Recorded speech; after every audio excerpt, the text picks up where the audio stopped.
Hello, അസ്സലാമു അലൈക്കും. എല്ലാവർക്കും ക്രഞ്ചി വേൾഡിലേക്ക് സ്വാഗതം. ഇന്ന് ഞാൻ വന്നിട്ടുള്ളത് വളരെ സിമ്പിളായിട്ട് ഉണ്ടാക്കാൻ പറ്റുന്ന ഒരു വെറൈറ്റി തണ്ണിമത്തൻ പായസവുമായിട്ടാണ്. ഈ പായസത്തിന് വേണ്ടി ഞാനിവിടെ നമ്മുടെ തണ്ണിമത്തൻ കുരുവെല്ലാം കളഞ്ഞ് ചെറിയ പീസസായി കട്ട് ചെയ്ത് വെച്ചിട്ടുണ്ട്. ഇനി നമുക്കിതൊന്ന് വേവിച്ചെടുക്കാം. അതിനുവേണ്ടി നമ്മളൊരു പാൻ എടുത്ത് നമ്മളിപ്പോൾ കട്ട് ചെയ്ത് വെച്ച തണ്ണിമത്തൻ പീസസ് അതിലേക്ക് ഇട്ട് കൊടുക്കാം.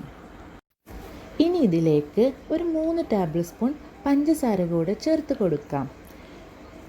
എന്നിട്ട് ഇത് നന്നായിട്ട് മിക്സ് ചെയ്തെടുക്കണം. പഞ്ചസാരയൊക്കെ നിങ്ങളുടെ മധുരത്തിനനുസരിച്ചിട്ട് ചേർത്ത് കൊടുക്കാം കേട്ടോ. നല്ല മധുരമുള്ള തണ്ണിമത്തനൊക്കെ ആണെങ്കിൽ 2 ടേബിൾ സ്പൂണൊക്കെ ചേർത്താൽ മതി.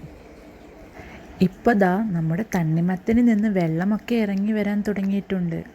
ഇനി ഇതിലെ വെള്ളമെല്ലാം വറ്റി നമ്മുടെ തണ്ണിമത്തനും പഞ്ചസാരയും കൂടെ നന്നായി യോജിച്ച് വരുന്നത് വരെ നമുക്ക് ഇതൊന്ന് ലോ ഫ്ലെയിമിലിട്ട് വേവിച്ചെടുക്കണം.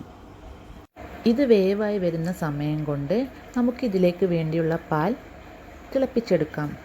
അതിനു വേണ്ടി ഞാൻ വേറൊരു പാൻ എടുത്ത് 2.5 കപ്പ് പാൽ ഒഴിച്ചു കൊടുക്കുന്നുണ്ട്. ഇവിടെ നമ്മൾ കട്ട് ചെയ്ത് വന്ന തണ്ണിമത്തൻ പീസസ് 1.5 കപ്പായിരുന്നു കേട്ടോ. ഇനി ഈ പാലിലേക്ക് നമുക്ക് 3 ടേബിൾ സ്പൂൺ പഞ്ചസാരയും 3 ടേബിൾ സ്പൂൺ മിൽക്ക് മെയ്ഡും ചേർത്ത് കൊടുക്കാം. എന്നിട്ടിത് നന്നായിട്ടൊന്ന് മിക്സ് ചെയ്യണം. മിൽക്ക് മെയ്ഡ് ചേർക്കണമെന്ന് നിർബന്ധമൊന്നുമില്ല കേട്ടോ. വേണ്ടെങ്കിൽ നിങ്ങൾക്കത് സ്കിപ്പ് ചെയ്യാം. പകരം പഞ്ചസാരയുടെ അളവൊന്ന് കൂട്ടിയാൽ മതി. പഞ്ചസാരയുടെ അളവ് നിങ്ങളുടെ ഇഷ്ടത്തിനനുസരിച്ച് കൂട്ടുകയും കുറയ്ക്കുകയും ഒക്കെ ചെയ്യാം. ഇതാ നമ്മുടെ പാലിപ്പോൾ തിളച്ച് വന്നിട്ടുണ്ട്. ഇനി ഈ പാലൊന്ന് നന്നായിട്ട് കുറുകി വരണം. അപ്പോഴേ നമ്മളെ പായസത്തിന് അതിൻ്റേതായിട്ടുള്ള ആ ഒരു ടേസ്റ്റ് കിട്ടുള്ളൂ. നമ്മുടെ പാലിപ്പോൾ നന്നായിട്ട് കുറുകി വന്നിട്ടുണ്ട്. ഇനി നമുക്ക് നേരത്തെ വേവിക്കാൻ വെച്ച തണ്ണിമത്തൻ എന്തായി എന്ന് നോക്കാം. ദാ കണ്ടില്ലേ, ഈ ഒരു പരുവത്തിലായി. തണ്ണിമത്തനിലെ വെള്ളമൊക്കെ നന്നായിട്ട് വറ്റി. പിന്നെ ഈ കാണുന്ന വെള്ളം നമ്മുടെ പഞ്ചസാര മെൽറ്റായി വന്നതാണ്. ഇനി ഈ ഒരു മിക്സ്ചർ നമ്മുടെ പാലിലേക്ക് മിക്സ് ചെയ്ത് കൊടുക്കാം. ഇനി ഇതൊന്ന് നന്നായിട്ട് ഇളക്കി മിക്സ് ചെയ്ത് കൊടുക്കണം. പിന്നെ അതിലേക്ക് നമുക്ക് ഒരു 1/4 ടേബിൾ സ്പൂൺ ഏലക്ക പൊടിച്ചത് ചേർത്ത് കൊടുക്കാം. പിന്നീട് ഒരു നുള്ളു ഉപ്പ്.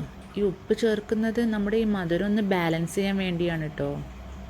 അതിന് ശേഷം ഇതെല്ലാം ഒന്ന് ഇളക്കി നന്നായിട്ട് മിക്സ് ചെയ്ത് കൊടുക്കണം. എന്നിട്ട് നമുക്കിതൊന്ന് ലോ ഫ്ലെയിമിലിട്ട് ഒരു 2 മിനിറ്റ് ഇതൊന്ന് തിളപ്പിച്ചെടുക്കാം. 2 മിനിറ്റിന് ശേഷം ഞാനിതാ നമ്മുടെ സ്റ്റൗ ഓഫ് ചെയ്തു. ഇനി ഇതിലേക്ക് വറുത്ത് കോരിയിടാനുള്ള അണ്ടിപ്പരിപ്പും മുന്തിരിയും റെഡിയാക്കാം. അതിനു വേണ്ടി നമുക്ക് വേറൊരു പാൻ എടുത്ത് 1 ടേബിൾ സ്പൂൺ നെയ്യ് ഒഴിച്ച് കൊടുക്കാം. ഞാനിവിടെ 2 ടേബിൾ സ്പൂൺ മുന്തിരിയും 2 ടേബിൾ സ്പൂൺ അണ്ടിപ്പരിപ്പുമാണ് എടുത്തിട്ടുള്ളത്. ഇതൊക്കെ നിങ്ങളുടെ ഇഷ്ടത്തിനനുസരിച്ചിട്ട് ചേർക്കാം. ഇനി ഇതങ്ങോട്ട് നെയ്യിലേക്ക് ഇട്ട് കൊടുക്കാം. എന്നിട്ട് ഇത് നന്നായിട്ട് ഇളക്കി കൊടുക്കാം. ഇത് പെട്ടെന്ന് കരിഞ്ഞു പോവേ. നമ്മുടെ അണ്ടിപ്പരിപ്പും മുന്തിരിയും നന്നായി വറുത്തെടുത്തിട്ടുണ്ട്. ഇനി ഇത് നമുക്ക് നമ്മുടെ പായസത്തിൻ്റെ മിക്സ്ചറിലേക്ക് ചേർത്ത് കൊടുക്കാം. ഇനി ഇതെല്ലാം കൂടെ ഒന്ന് നന്നായിട്ട് ഇളക്കി മിക്സ് ചെയ്ത് കൊടുക്കാം. ദാ നമ്മുടെ ടേസ്റ്റി പായസം റെഡിയായി. ഞാൻ ഈ എടുത്ത ഈ അളവിൽ കറക്റ്റ് 2 പേർക്ക് സെർവ് ചെയ്യാനായിരിക്കും ഉണ്ടാവുക. ഈ പായസം കുടിക്കുമ്പോൾ ഇടയ്ക്ക് ആ തണ്ണിമത്തൻ്റെ കടി വരുമ്പോൾ ഒരു പ്രത്യേക ടേസ്റ്റാട്ടോ. നിങ്ങളെല്ലാവരും വീട്ടിലൊന്ന് ട്രൈ ചെയ്ത് നോക്കണേ. എന്നിട്ട് നിങ്ങളുടെ അഭിപ്രായങ്ങളും നിർദ്ദേശങ്ങളും എല്ലാം എന്നെ കമൻറ്റിലൂടെ അറിയിക്കണേ.